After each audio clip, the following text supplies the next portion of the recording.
What's up, and welcome to the Non-Fungible Creator Show. This is your host, Non-Fungible TC, Non-Fungible today, and Non-Fungible tomorrow. And today we are so happy and honored to have pixel artist creator Jay from Genuine Human Art on our show today. And Jay is a award-winning pixel artist, director, and animator, and he has worked with videos and animations for high-profile artists like NVDES and also DJ Snake, and he is also very well known for his cyberpunk and synthwave art. So before we continue, Jay, congratulations on your 10K followers on Twitter, and how are you today?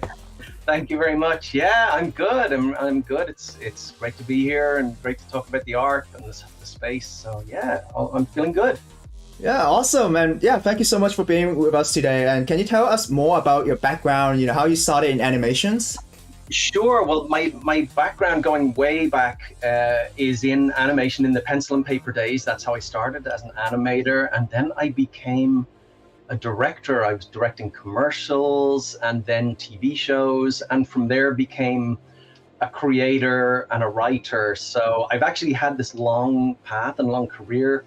I've directed a lot of TV shows, children's TV shows, and written huge amount of TV shows and some feature films even. So I've got that whole side of me. And now in my daily life, I'm a creative producer at an animation company, an animation studio. That's what I do from day to day. So I've had this whole life through the media space and got to see how that works and been a part of so many different aspects of that, from design, creation, writing, all the way through to being a producer. So that's a whole side of my life. And the kind of the art side, well, I obviously got into animation because I was always into art and always drawing. That's how I found my way there. But in terms of what I do now, the pixel art and that expression, it started just as a fun thing, a creative outlet, just a spare time, getting things out of my system kind of thing. And then as time went on, it became more important. It kind of became this very crucial artistic expression. I kind of needed it. I needed to get these visions out of me somehow in a way. And then in 2015, that's really when I started to become known for my animated cyberpunk pixel art. And I made a video with Gunship, and since then, very much at that point became tied to the synthwave scene. And so I made art and promo material for acts such as Wave Shaper and The Midnight and people like that. And as you mentioned, then it was around 2018 or so, I started to get bigger offers, kind of the higher profile work started to come in, and acts like Nudes and DJ Snake and people like that, and that was it was a bit of it was a potential turning point, I guess I would say, in the sense that I found that year, it was 2019 actually, I found that I had a decision to make. I had my day job in animation, which I loved, and I had my art, my pixel art, which I also loved and was really important to me creatively. And there was this question over whether I would make this my job, whether I'd make the pixel art my job and take on clients and leave this behind and take that on.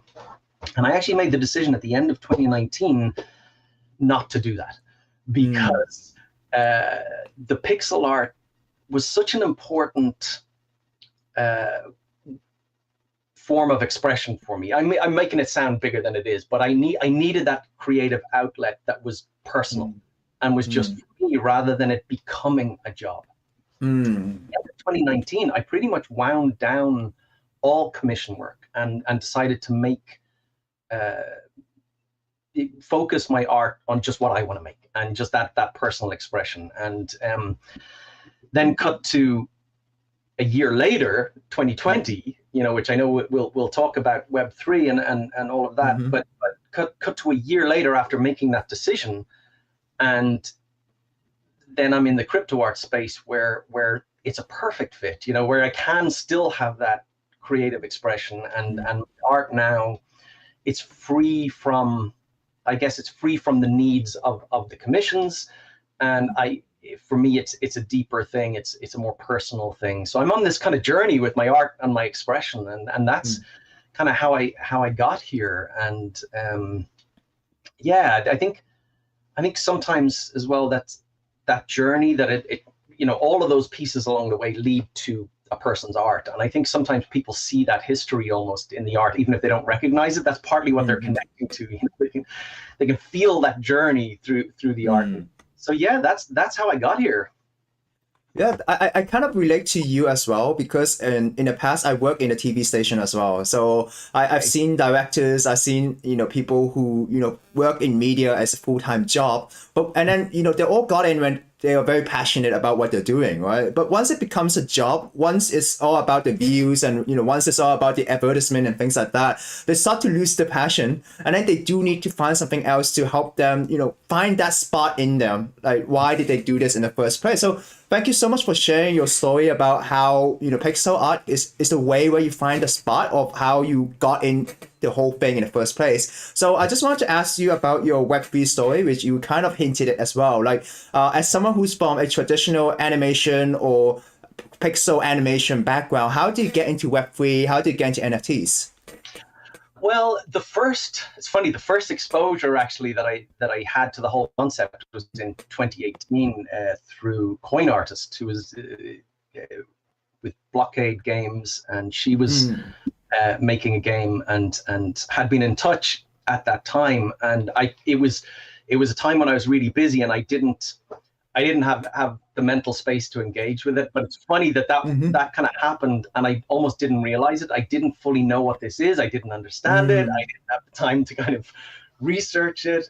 But it was then 2020. It was about summertime, I think, of 2020. And two art friends, James White, Signal Noise, and Gav Strange, Jam Factory, they were both talking about it. And they were talking to David Moore from Known Origin and talking about this whole NFT thing. And I didn't understand it at all. At the time, they didn't understand it. David was kind of talking them through it. And so I kind of went along for the ride almost, and was like, what is this? Tell me more. I want to know more about this. And did quite a bit of research. At the time, it took me a while to really get it. Like, it really did. It took me a while to figure out where this fits, how I could be a fit with it.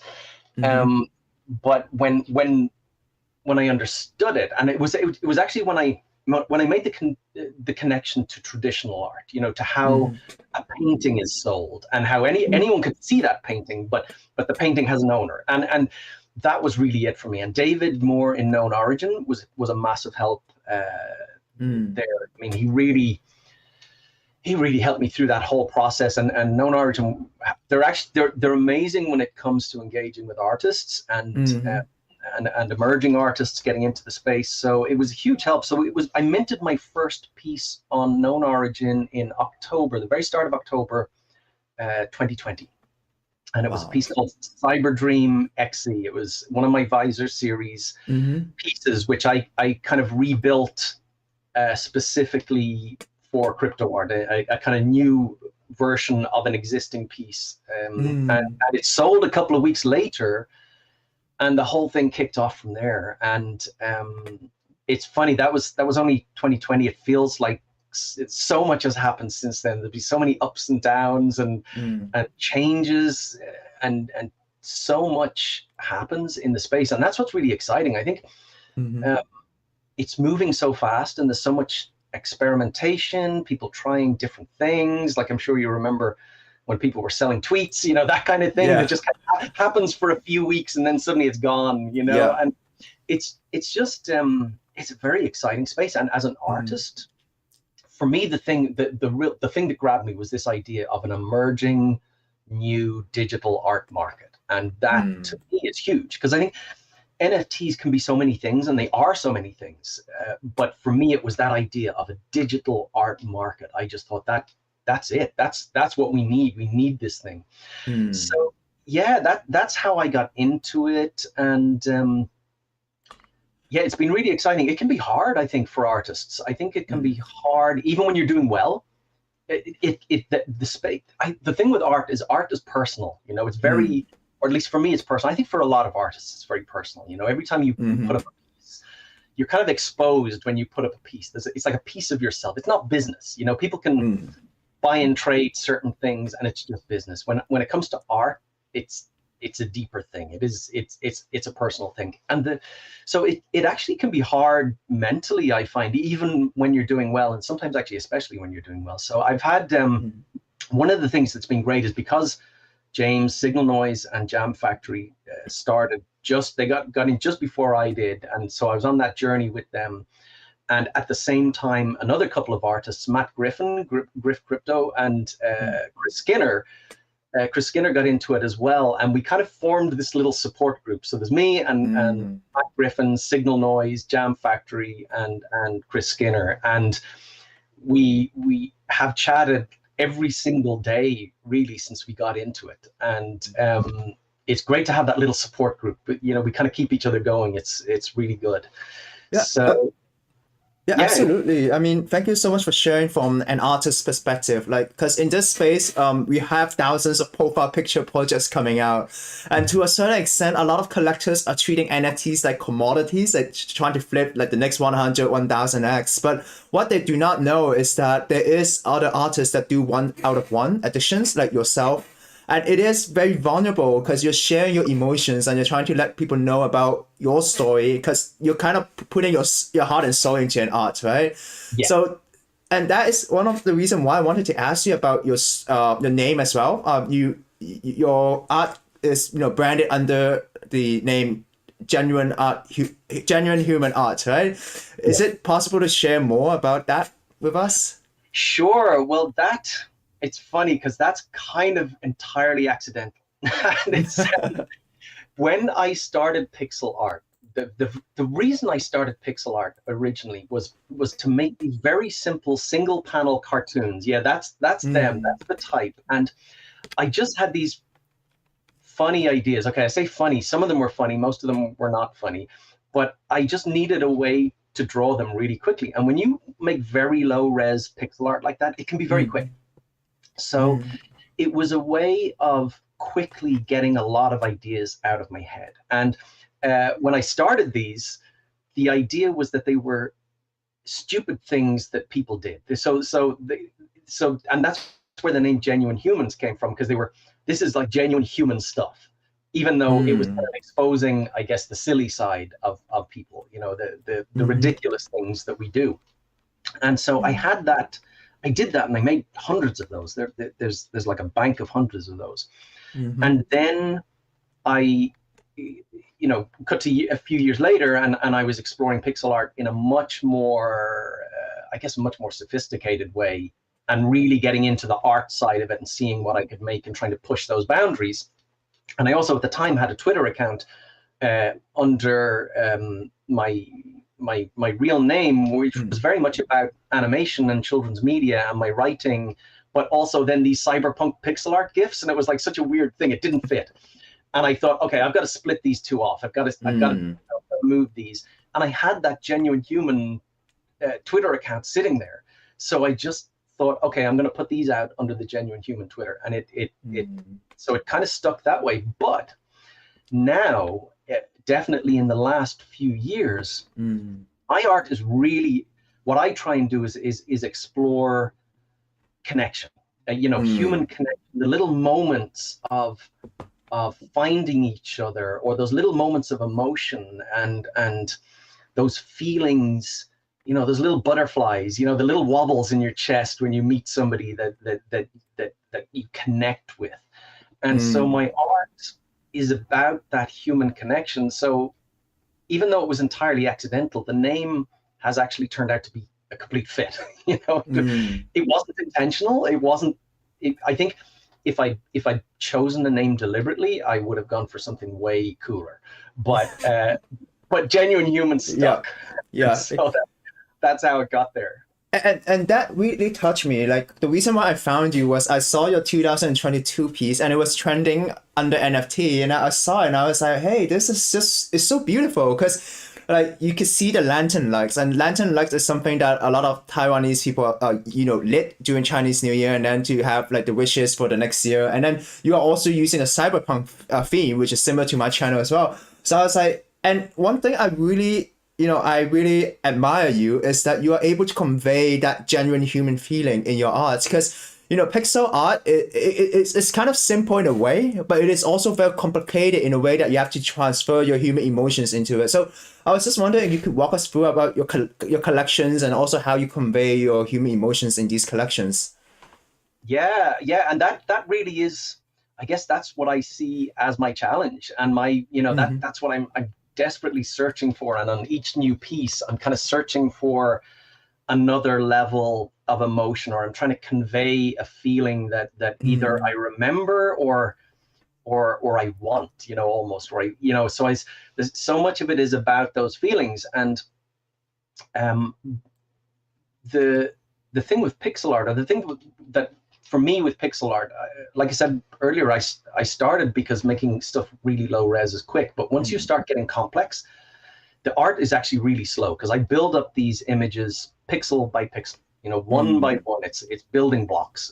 Like I often compare it to knitting. It's like, you're just making it dot by dot, and the drawing for me is really, really, really slow. So there's a level of commitment to a piece, that I just have to start, and I just have to see it through to the end and build it up block by block, and hope that I can get that feeling through it. And sometimes on some of my more recent pieces, the resolution is higher, and in a way, sometimes that really helps. You can show a bit more detail. It's actually on some of the lower res images where the challenge of emotion is like really hard, or some of the background details. Like even in that one, actually, you can see those birds in the bottom of that piece, and those birds are only, like, I think some of them are only 3 pixels high.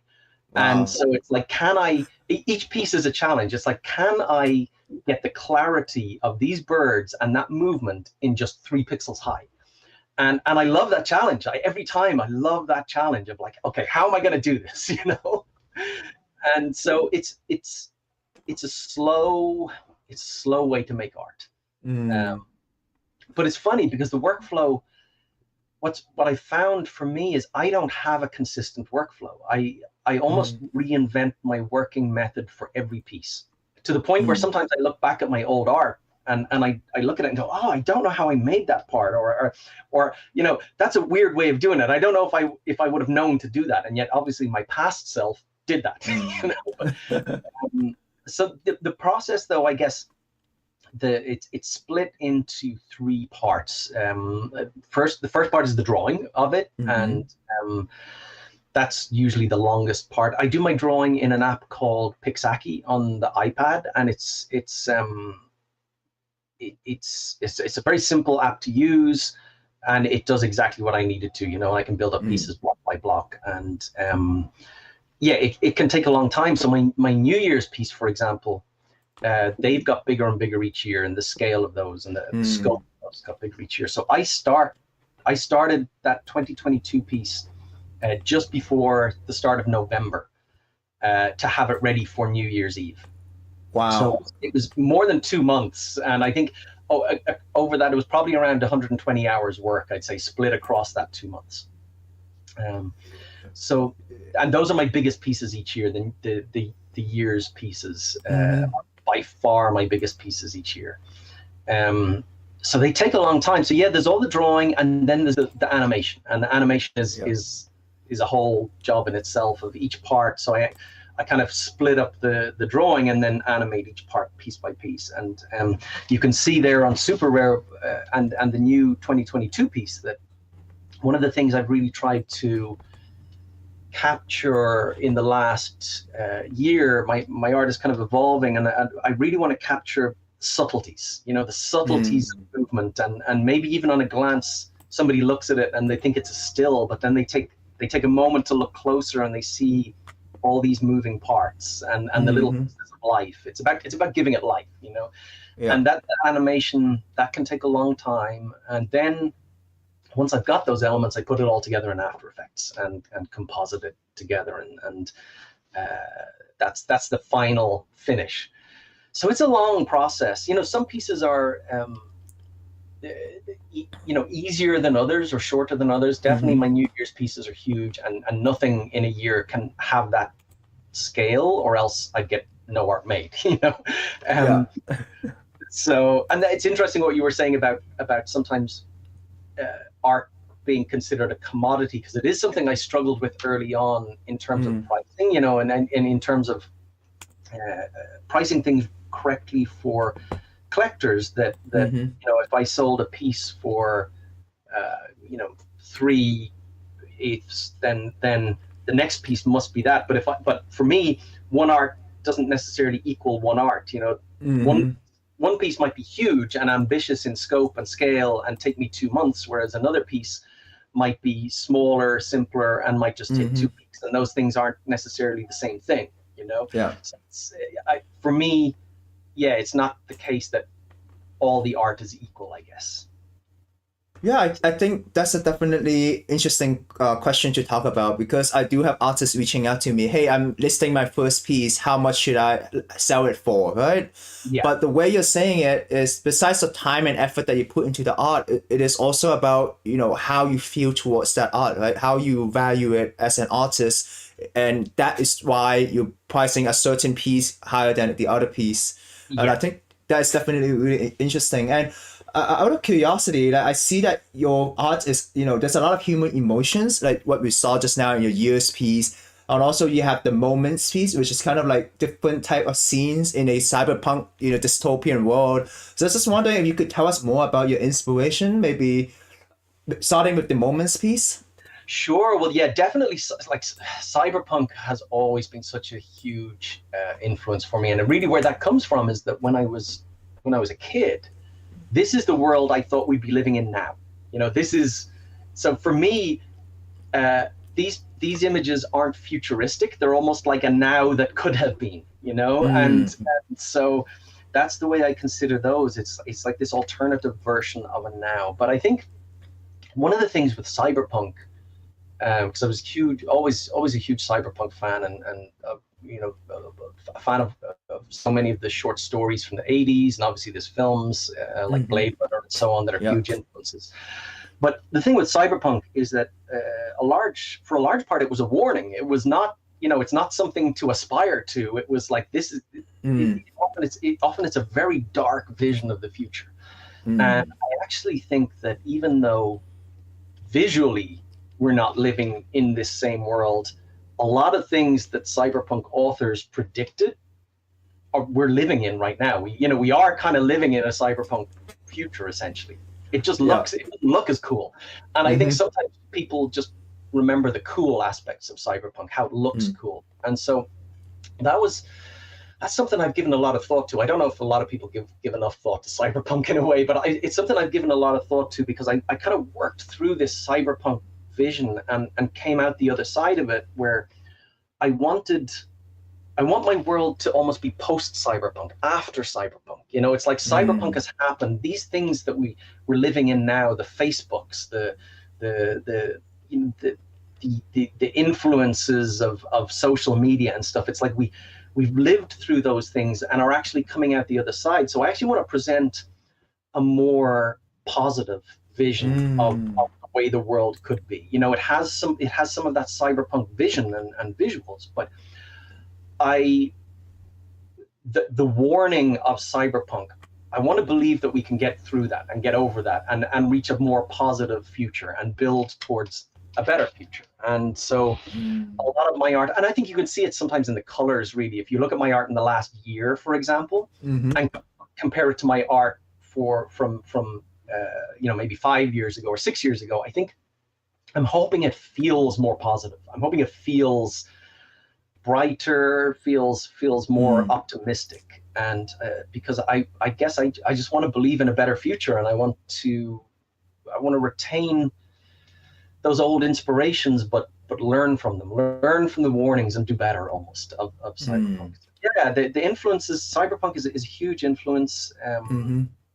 But I'm influenced by so many things. I think music is a huge influence. It's like sometimes you can't see it, obviously, because they're just visual, but often I think there's types of music that lie behind my art, you know, that I was listening to a particular thing at a particular time, and this is the art that came from it, you know. It's sound and music is such a huge inspiration for me. Yeah, that's really exciting as well, because recently I've been covering a lot of music, you know, generated NFTs as well. And from what I'm hearing is that, you know, there's a potential that you can actually combine your art, like a pixel art, with music in the future as well. You never know. Maybe it could be a collab, which you have done in the past with DJ Snake and things like that, but it could be generated. But we don't know. That's it. And I think yeah, it's something I think not enough people talk about yet. There are obviously people doing it and doing great with it, but I think the possibilities with music and sound, I think, are wide open, and I'm kind of excited to see what some people can do with that. I think there's definitely a huge amount of potential there, and that's the thing with the whole space. There's just there's so much potential and so many exciting experiments, and a lot of them won't work. A lot of them won't fit. You know, there'll be things that people try and they just don't stick, and but that's fine. You know, because that will take us to that next thing that does stick and does work. And I think that's what's exciting. But yeah, music, the potential for music, I think you know, there's people like BT and stuff who are doing really interesting things in the space with music. But I think a lot of the time it is just I think there's a lot more than just kind of putting music together with visuals. You know, I think there's like generative music and stuff. There's just a lot more. There's a lot more to be explored there that I think is really exciting. Yeah, and talking about exploring, I do know that you have a piece where it, you know, the piece itself is shown based on where the person is viewing that piece. So let me pull this up. It's called it's called A Year at the Beach. Is that correct? Can you tell us more about this?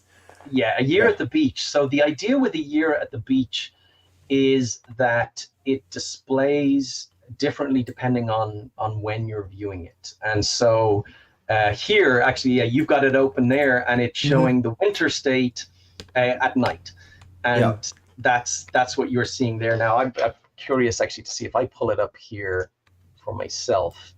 Let's have a look here. Where is it? A Year at the Beach. So I am seeing the daytime. Oh, yeah, I'm seeing the daytime state at night from where I am. You know, so it's it's the idea of being able to use code and take in things like that, such as the time of day, or you know, there may be all kinds of other factors that you can pull in, like the weather or stuff like that, that it can actually influence the NFTs. And again, I think there's a lot of exciting potential in that, and there are obviously platforms exploring that, and there's artists doing a lot more than just making art, and I think that's I love watching that. I think there's just so much potential there. So yeah, A Year at the Beach went out last year, and there was a bunch of seasonal editions, and then one complete edition that displays the seasons across the entire year. So yeah, that was exciting to do, and there's a lot more. I mean, it's almost that thing of too many possibilities and not enough time. There's just so many possibilities to explore, and lots of ideas kind of that I have bubbling, and it's just a case of you know, getting that time to kind of push into those spaces and see, okay, what's possible here? What can we do next? You know. So yeah, but it is great. This again, you know, it's one of the exciting things about the space is there's a lot more to it than just make art and show art. You know, there's all kinds of possibilities. Yeah, and I really like how this is kind of like a collaborative piece with the developer, right? So the developer, you know, built the smart contract, and then it builds, you know, it kind of retrieves data, like where you're viewing this piece from, and then you, at the creative side, you support using the visual. So I think this is a very great way of how art and science is being built together in a piece of NFT. That's exactly it. And the coding, it was done by a guy, Simon Fremo, and he was amazing. Like, I mean, he's like a coding wizard, and he had this system that he built and he created that could do this through the metadata of the NFTs. even before we started this.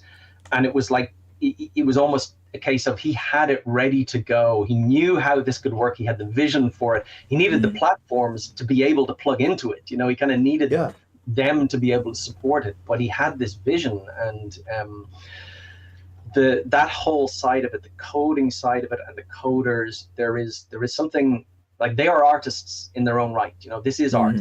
It's art and magic as far as I see it. You know, it is like, it's this whole it's this whole other art form, and it's beautiful. It's beautiful. Yeah, it's exciting. And I think it's definitely a gem in this space, because right now when you look at the NFT space, it's always profile pic, right? But people don't see beyond how the art and science could come together, like a piece like yours, which is, you know, like showing which is a living piece, I would say. It's not just a profile picture. And out of curiosity, you know, you have more than 20 years of experience in the media industry, in animations, and, you know, directing different type of series. So what are your thoughts on NFTs moving forward in the media industry? Yeah, well, that's definitely interesting because, like I said, for me, the big game changer was this idea of a digital art market. But like we've said, NFTs can be and will be so many things, so many different things. And a lot of those are being explored now. Some of them I don't think we've even imagined. You know, I think there's just so much potential. And I think there will definitely be some huge challenges coming. And I think some big wake-up calls on all sides, because I think what I see, I guess, with my history is I think there's a lot of people who built the NFT space, who were there from day one, there long before I was, who have created this incredible thing, but they don't necessarily see the juggernaut that is coming of some of these media companies, you know, and the challenges that come with those. I think that some people are already getting a taste for those, the IP challenges, the copyright issues. There are ambitions in the space that I think become very difficult when you couple them with a kind of with the large weight of some media companies. And so, for example, things like the need for artists for copyright protection and stuff like that. You know, you can see it as a thing that protects the huge corporations, but actually those same tools can protect the smaller artists as well. So there's things like that, that I think there's challenges on that side. I think also for the companies in traditional media space, they have a huge amount of homework to do, and they need to know the space and understand the space and understand that it doesn't play by the rules that they're used to, you know. And I think that's going to be a huge learning curve for a lot of them. I think we're going to see a lot of companies try to come into the NFT space and fail because they haven't, I guess they just haven't come in at the right level and don't necessarily understand it. So I think there's challenges on both sides, but I think it's this weird thing. I think there's going to be huge opportunities, but also a lot of things that we've just got to, I guess my feeling is that change is coming regardless, you know, regardless of our role in it. Change is coming with or without us. And it's a question of whether we decide to be part of that change and influence that change. And I think there's not all paths are equal, and we could build to a better future, or we could build to a future that maybe is not so good. And I think it's just something now, we're at this turning point with this new technology and these new applications. And now there is this fork in the road happening with this space. And I think it's just something we've got to make good decisions on, you know, in terms of how that works. And I think that's true for people embedded in the NFT space right now, and people who built the space and are responsible for the space and have you know, they kind of own the kudos almost for building the space. But I think it's true then for anyone coming into the space as well. It's almost like it might be a weird thing to say, but I think there's a level of responsibility here for all of us. You know, it's like, okay, we've got this exciting thing, now what are we going to do with it? And what are we going to let happen with it, you know? Yeah, and I think this relates to your art as well, because we could choose to live in a cyberpunk city, or we can choose to live in a post-cyberpunk city. And the technology is there. It depends on how we shape, this space, right? Do you want to have thousands of profile pic doing the same thing, flipping up and down, or do you want to create culture and, make NFT part of mass culture and mass adoption? That's it. They might both look cool, but one is a dystopia and one is a utopia, Yeah. and we can go in those directions. And I really feel like we're at this fork in the road right now. And I think it could go either way. Absolutely. So I do have another question for you, and that is, I know that your debut NFT collection sold out immediately, and as an artist that sold a lot of NFT work in the past, I just wanted to ask you for some advice for artists who are watching this stream. Like, if they want to market themselves or if they want to sell NFTs, what advice would you give it to them? It's a tough thing. Yeah, my Nifty Gateway drop, that was the very start of this year, and I hadn't had a drop on Nifty Gateway before, and it was multiple editions, so it was kind of nerve-wracking. I didn't know how it was going to go. It's another thing with this space is I don't think you can take anything for granted. Just because you've had success doesn't mean the next thing you do is going to be successful, and I think that's interesting as well.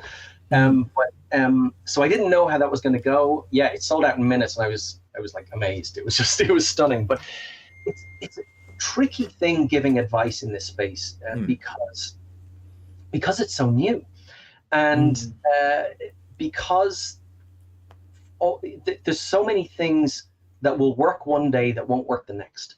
And it's funny because I've been consulting for a company who are very interested in the space, and I've been consulting with them, and the big message that I keep giving them is like, nobody knows enough yet. It's too new to know those fixed patterns.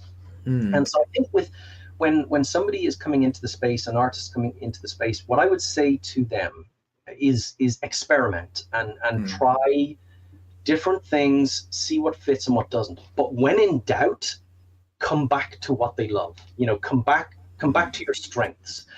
And that's something I've done a few times. I've tried different things, and they may have worked or not worked, but ultimately I kind of have to recenter myself and go, okay, what is the art that I want or that I need to create? And that's the thing, rather than chasing what it looks like the market wants, I guess. And I think that's sometimes a bit of a trap, is like, oh, these things are selling, I'm going to make loads of these, and but by the time you've made those, the whole market has changed, So I think it's almost moving so quickly. So I think you've got to be true to your own art.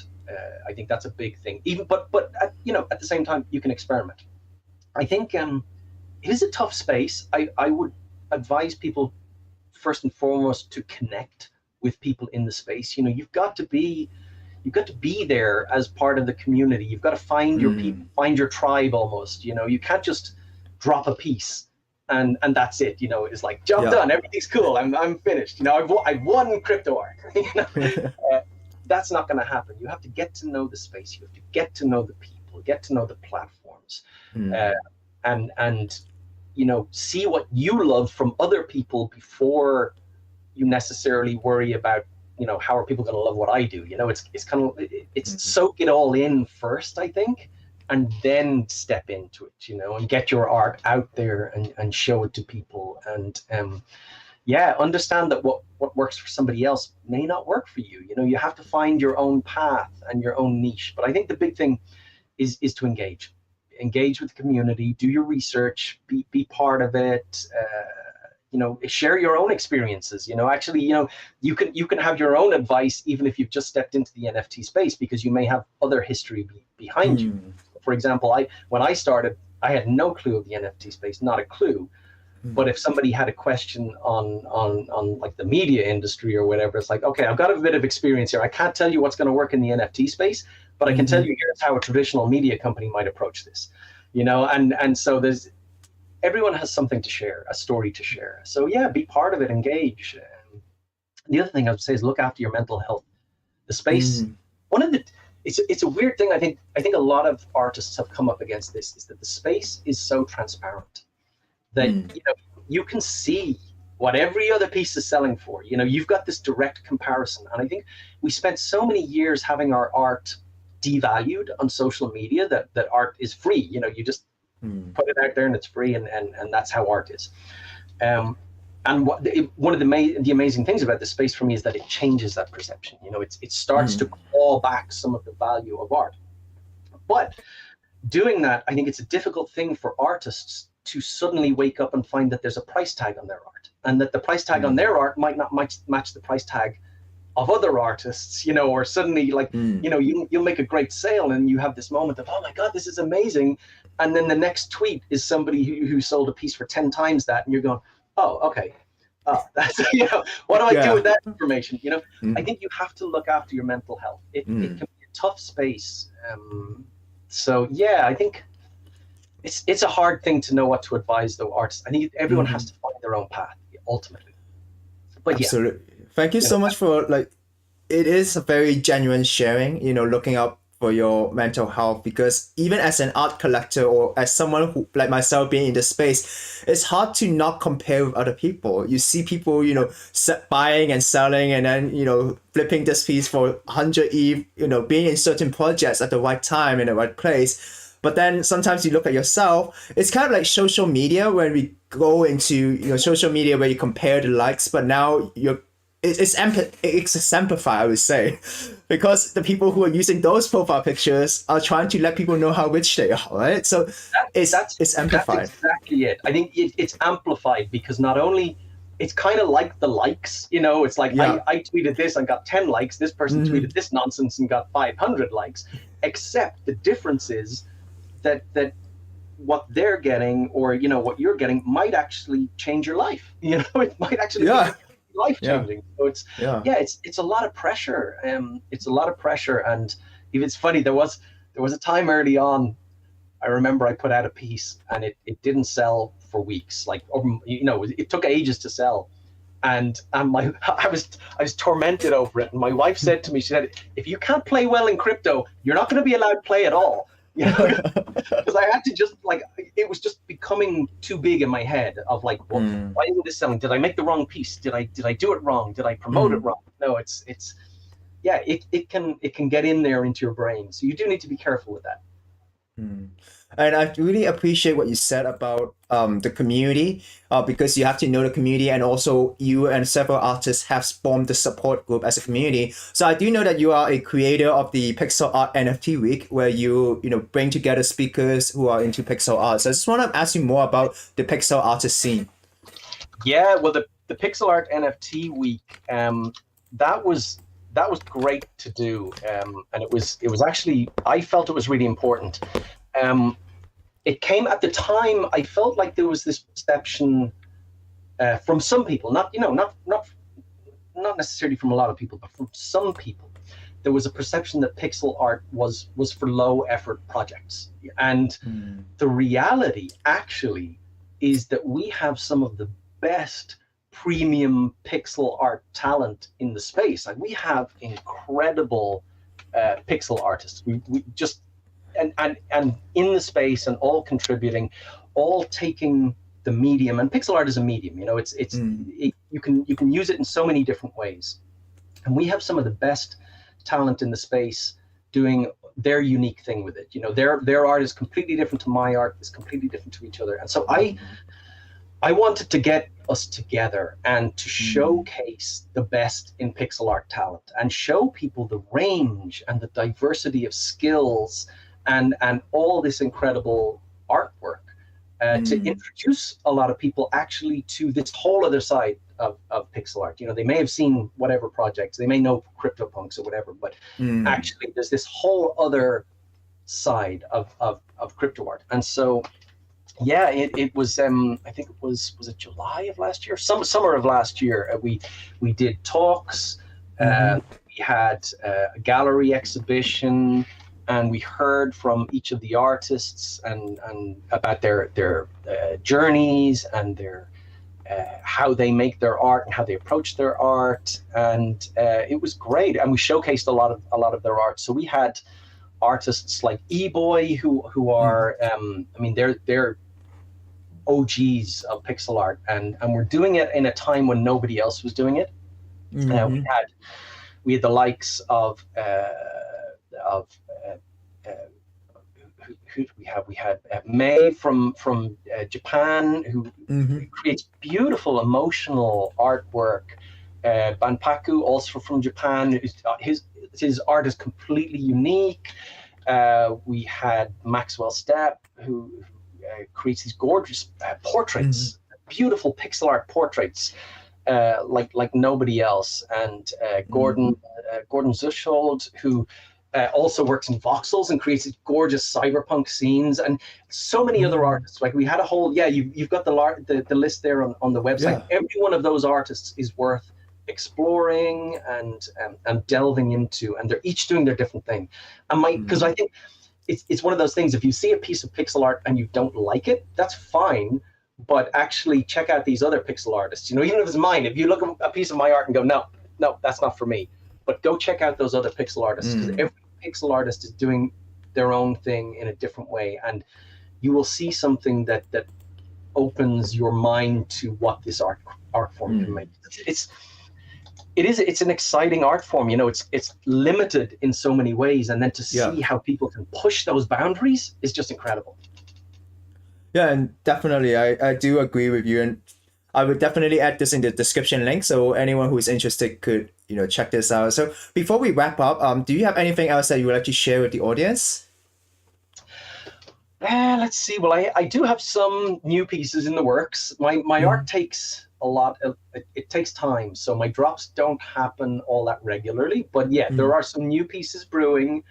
There will be a new piece coming, I don't know, maybe within a month, I would say, probably coming to Super Rare, a new piece, which I'll reveal, but it might take a while before I have that one ready. So I would say mostly, just look out for my work on my platforms, on Super Rare. Check out my known origin page. A lot of people have asked me about generative projects. That's been a kind of constant question for about a year and or more even. As we've talked about, my art is very much my focus, like in terms of that exploration and that passion. So I found it very hard to find a fit, and I did look at it, very seriously. Okay, can I make a profile picture project or whatever that really fits my art and has that expression in it? And that was definitely tricky and hard, and definitely the profile picture thing itself isn't currently a fit for me at all. However, something else may have fallen into place that scratches that itch, and so very early stages, so nothing to announce yet. But I would say to people to keep an eye out on my Twitter. There's things building slowly in the background and brewing, and hopefully, hopefully people just get to see gorgeous art that they like. That's the hope. Yeah, absolutely. And I think if you are able to do like a generated pixel art with with the quality that you're doing here, definitely it takes time. But because you're able to convey the emotions so in such a great way, it would be level upping like what we've been seeing in profile pictures, right? Like from the CryptoPunks into pixel art that really could convey emotions that you could relate to. So but I do understand it takes time. It takes time it takes time, and for me it has to be right. It's not like I'm a perfectionist or anything, but it has to be right, and even it's funny because I had the beach piece, and I have this, I've been working on this follow-up really since I did this, and it hasn't come together yet, but it's I want to create a 24-hour piece that changes each hour, but what has made it really difficult is I want it to essentially be a narrative that you can dip in and out and see this story building across a full day. And it's almost like the concept itself has become so important in a way that it's like, no, it's not right yet. It's not right yet. And it's not right yet. So I can keep working at it, but it'll only ever become a real thing when I feel it's right, when it captures that emotion that you say, it's can't just be here's a piece that moves, it's got to be something more than that. So that takes time. It takes time.